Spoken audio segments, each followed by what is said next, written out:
Isang mapagpalang umaga sa inyong lahat, aking mga mag-aaral. Magsitayo ang lahat para sa ating panalangin. Bini-bini, maaari mo bang pangunahan ng ating panalangin? Okay, amen. Maraming salamat. Bago kayo umupo, ay pakitingnan muna ang nasa ibaba ng inyong mga upuan at kung may mga basura ay pulutin at ayusin ang inyong mga silya. At maaari na kayong umupo. Bini-bini, may lumiban ba mula sa iyong mga kaklase? At kung mayroon man, ay maaaring ba itong isulat sa sangkapat na papel at ibigay sa akin mamaya?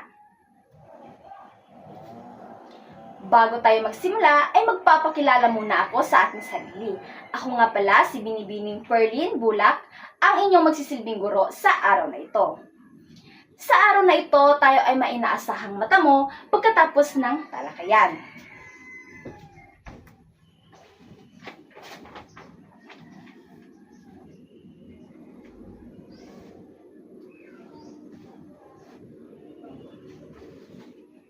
Class, maaari niyo bang basahin ang ating layunin ng sabay-sabay? Na ipapaliwanag ang dalawang uri ng paglalarawan, na ibabahagi ang sariling halimbawa gamit ang dalawang uri ng paglalarawan, na itatanghal ang buong pangungusap gamit ang dalawang uri ng paglalarawan. Okay, maraming salamat.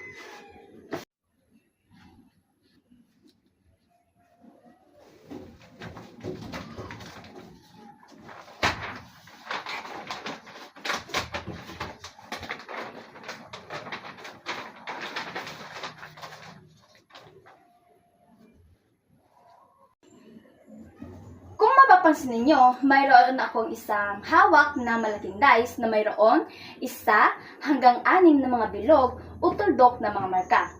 Ihagis nyo lamang ito at kung ilang bilog ang lalabas, ay yun ang numero na inyong kukunin mula sa mga papel.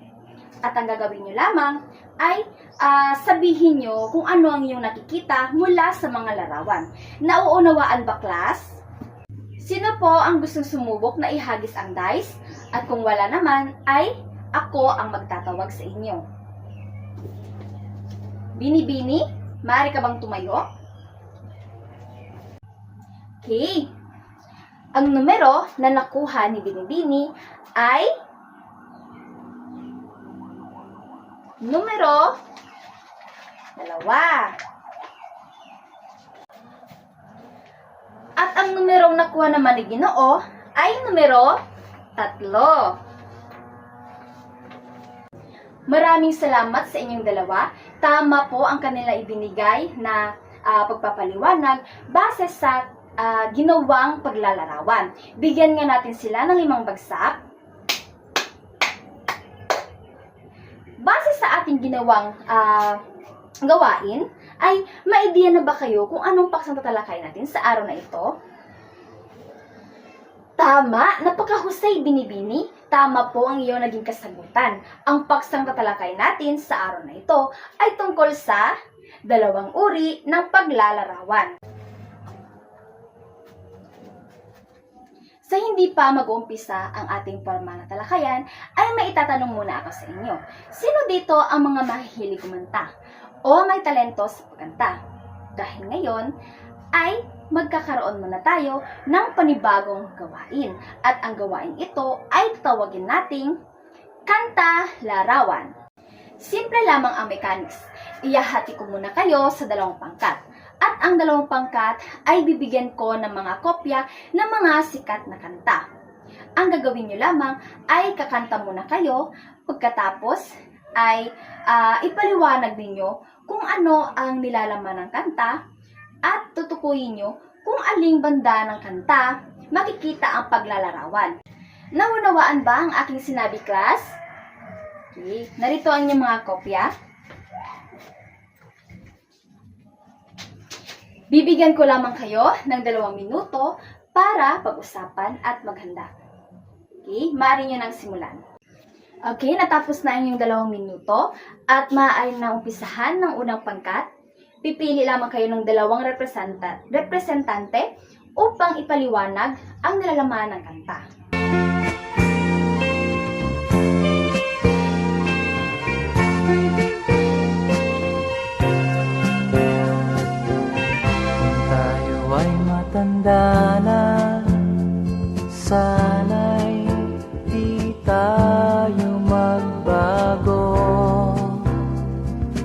Kailanman, nasaan may ito ang pangarap ko.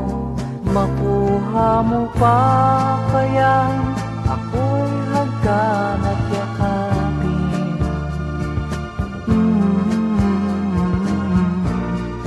Hanggang pagtanda natin,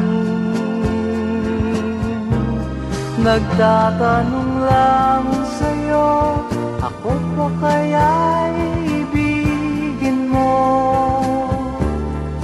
Kung maputi na ang buko. Okay, maraming salamat. Mula sa ipinaliwanag ng unang pangkat, tama kaya ang kanilang pagpapaliwanag sa awiting ito, pangkat 2? Kung mapapansin niyo mula sa talata ng kanta, ay nagpapahayag ito ng damdamin at kaisipan tungkol sa pag-ibig na kayang tumagal hanggang sa pagtanda. Ipinapakita lamang nito ang kanyang pangarap na manatili ang relasyon kahit na magbago pa man ang panahon at pisikal na anyo. Ang pahayag na kung tayo ay matanda na at kung maputi na ang buhok ko, ay direktang paglalarawan tungkol sa direktang paglalarawan ng pagtanda. Hindi ito ginagamitan ng anumang simbolo o tayutay, kundi literal na kalagayan ng isang tao sa hinaharap. At ang halimbawang ito ay nagpapakita ng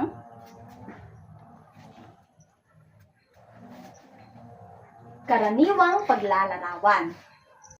Ano nga ba ang karaniwang paglalarawan? Maaari niyo bang basahin sabay-sabay? Karaniwang paglalarawan. Ito ang uri ng paglalarawan na kung ano ang nakikita, nadarama, naririnig, o di kaya nalalasahan. Iyon ang ilalaman sa ginawang paglalarawan. Ipinapakita lamang nito ang tunay at malinaw na katangian ng isang tao, bagay, lugar, o pangyayari. Ang halimbawang ito ay, si Maria ay maganda. Mahaba ang buhok ni Maria. Binibini, maaari ka bang magbigay ng halimbawa na nagpapakita ng karaniwang paglalarawan sa pamamagitan ng larawang ito? Tama kaya ang ibinigay na halimbawa ni Binibini? Tama, napakahusay Binibini. Bigyan nga natin siya ng mahusay, magaling clap. 1, 2, 3, 1, 2, 3, mahusay, magaling. Let's get out! Okay, mahusay, pangkat 1. Bigyan nga natin sila ng 5 bagsak. At syempre, hindi magpapahuli ang ikalawang pangkat.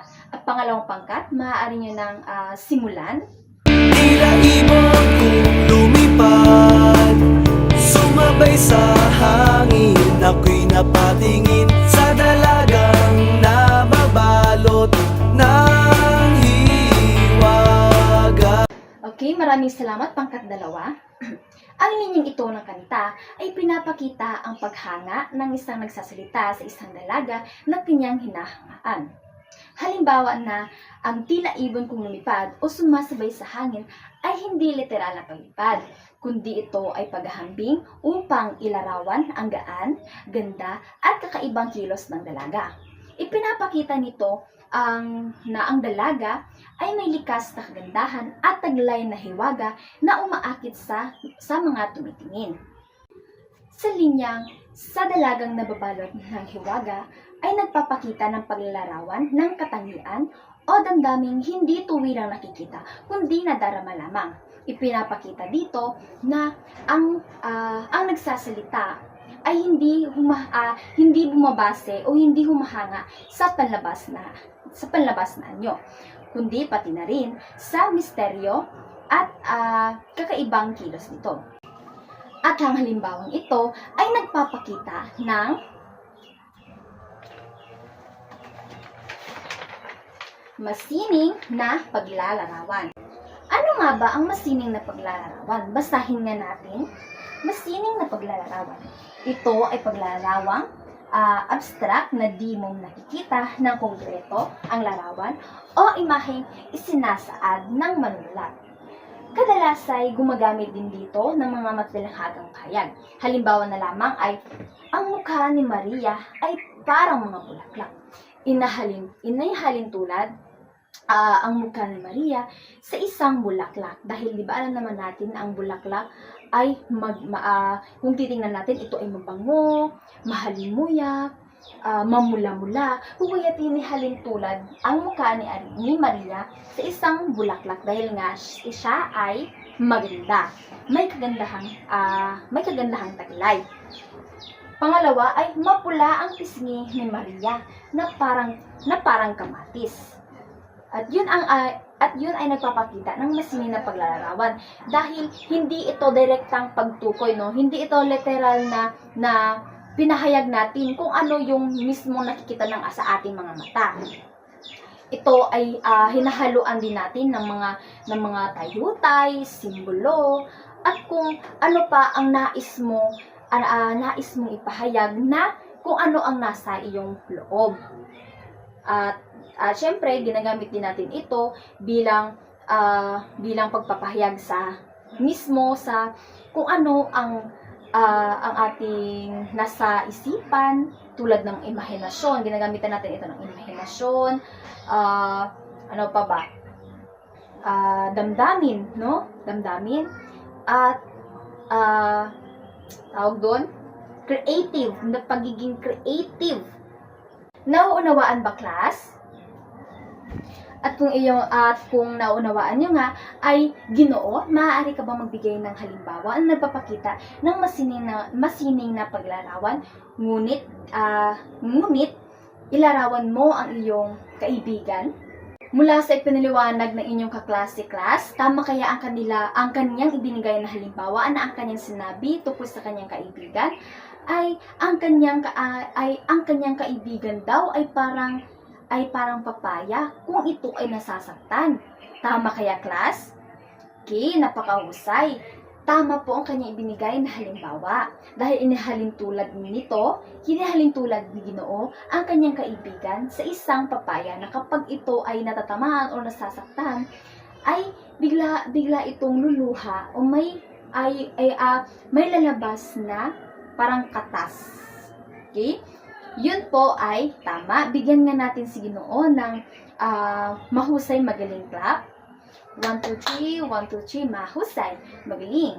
Let's get out! Ngayon, kung talagang nakinig at nauunawaan ninyo kung ano ang dalawang uri ng paglalarawan, ay mayroon akong inihandang katanungan para sa inyo. Ngayon, ay gagamitin natin muli ang dice. Ihagis nyo lamang ito at kung ano ang numero ang lilitaw, ay yun ang numero na inyong sasagutin. Naunawaan ba, class? Okay. Bini-bini, maaari ka bang magbigay sa akin ng numero? Yes po, Ginoo, maaari ka bang tumayo at ihagis mo ang dice at kung ano ang numero ang lilitaw, ay yun ang numero ang iyong sasagutin. Okay, ang numerong nakuha ni Ginoo ay numero 3. At ang iyong katanungan ay, anong uri ng paglalarawan ang gumagamit ng payak at tuwira na salita? Okay, class, mula sa binigay na kasagutan ng inyong kaklase, ay tama kaya ang kanyang pagpapaliwanag o kanyang kasagutan? Okay, mahusay. Ang gumagamit na payak at tuwirang salita ay ito po ay ang karaniwang paglalarawan. Mahusay, bigyan nga natin siya ng 5 bagsak. Okay, sa susunod, ikaw naman po, Bini-bini. Okay, ang numerong lumitaw sa inihagis ni Bini-bini ay numero 4. Okay. At ang kanyang katanungan ay, bakit masasabing mas epektibo ang masining na paglalarawan sa pagpapahayag ng damdamin? Bakit nga ba mas epektibo ang masining na paglalarawan sa pagpapahayag ng damdamin? Yes po, Bini-bini. Ano po yung kasagutan? Okay, maraming salamat. Tama kaya class ay binigay na pagpapaliwanag o sinabi na ang inyong kaklase? Okay, tama po. Dahil mas napupukaw natin ang ating atensyon o napupukaw ang ating imahinasyon kapag tayo ay gagamit ng masining na paglalarawan. Tama po ang kanyang sinabi. Bigyan nga natin siya ng 5 bagsak. Okay, maaari na po kayong umupo. Maraming salamat. Tayo ay dadako sa ating susunod na gawain. Dito natin malalaman o masusukat kung talagang kayo ba ay may natutunan tungkol sa ating paksa. Okay, basahin nga ang ating panuto ng sabay-sabay. Panuto. Gamit ang Venn diagram, paghambingin ang pagkakaiba at pagkakatulad ng dalawang uri ng paglalarawan. Okay, bibigyan ko lamang kayo ng 3 minuto sa pagsagot at ang bawat mangkat ay pipili ng 2 representante upang ipaliwanag ang inyong nagawa. Naunawaan ba, class? Okay, maaari na kayong magsimula. Okay, natapos lang yung 3 minuto at maaari nyo nang idikit ang inyong nagawa at ang mga bawat representante ay maghanda na.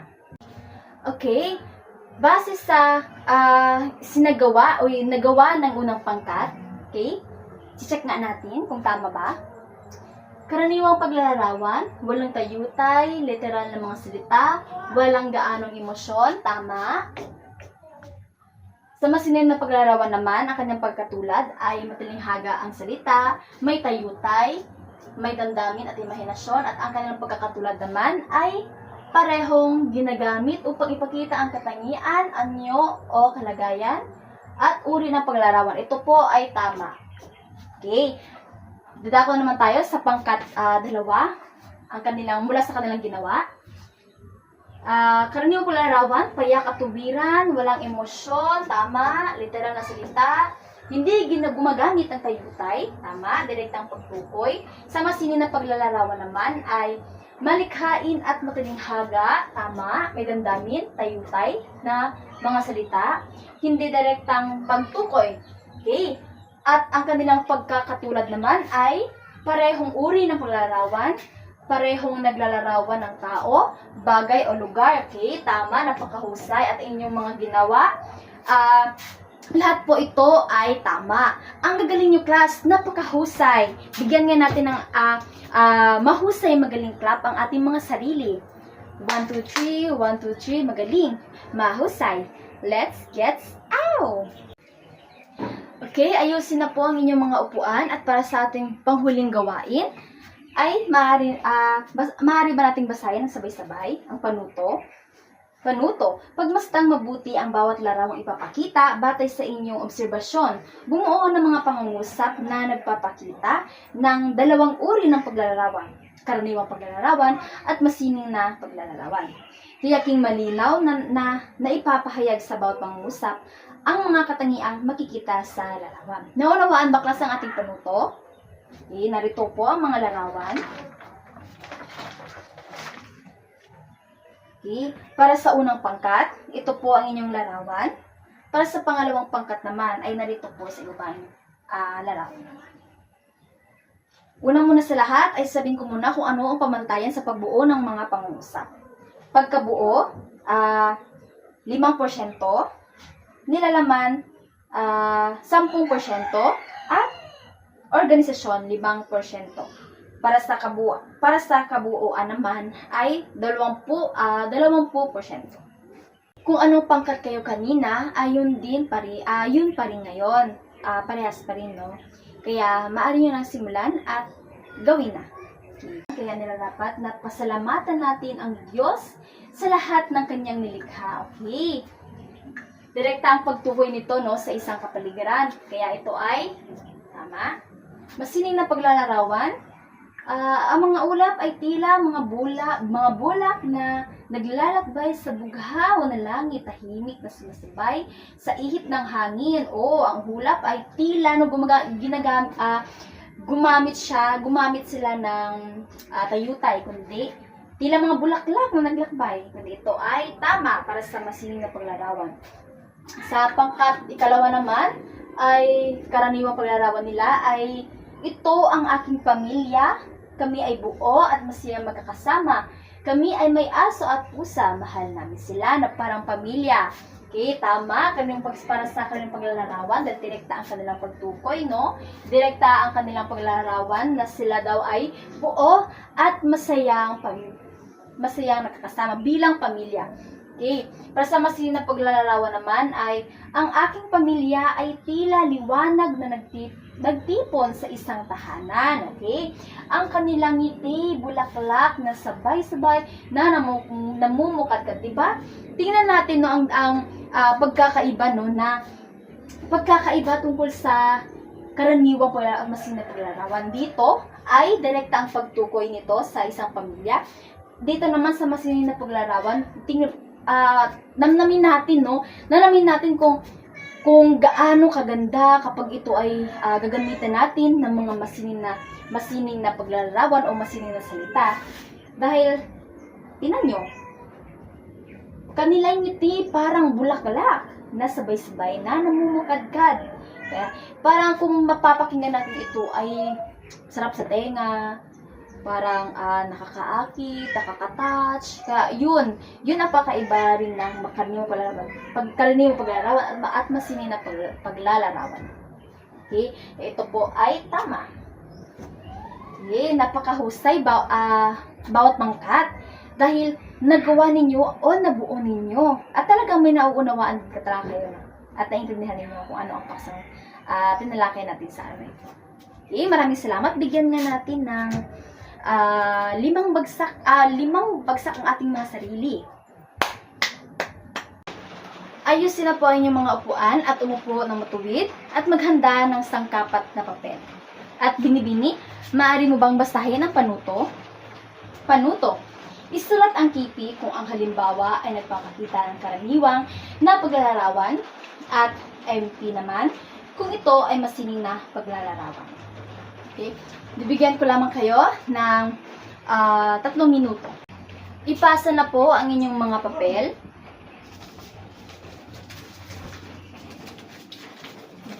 Maraming salamat. Para sa ating kasunduan, basahin po natin. Kasunduan.